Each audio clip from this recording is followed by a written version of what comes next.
Hey, welcome back to Parent Pains Day 2. And so, the first part of your assignment, you needed to come up with a list of complaints that you think your family would have about you.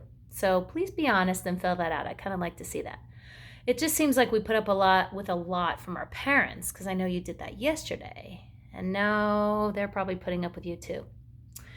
Anyway, so we're moving on to the second part of today's activity, and it's log jams.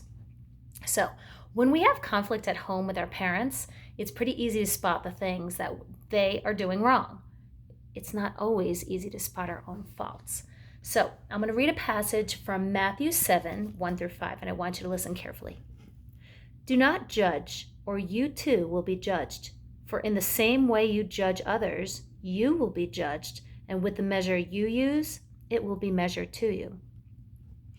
Why do you look at the speck of sawdust in your brother's eye and pay no attention to the plank in your own eye? How can you say to your brother, "Let me take the speck out of your eye," when all the time there is a plank in your own eye? You hypocrite! First take the plank out of your own eye, and then you will see clearly to remove the speck from your brother's eye.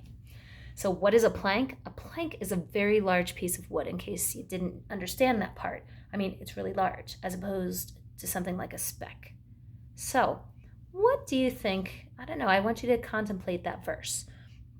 So, what does Jesus mean when he's saying to take the plank out of your own eye before you remove the speck in someone else's?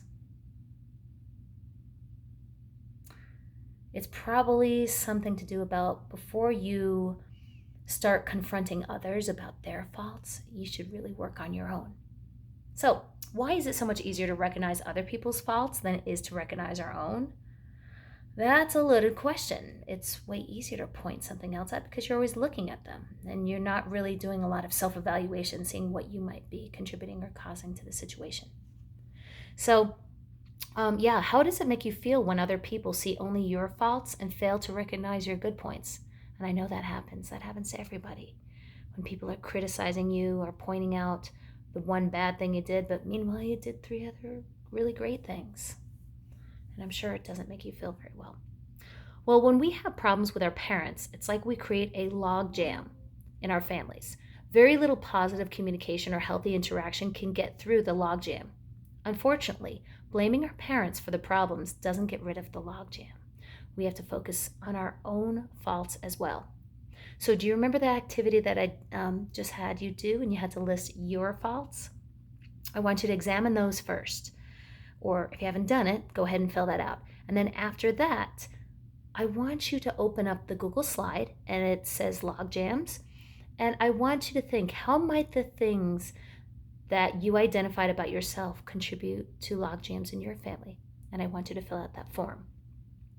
And then we'll talk more. See ya.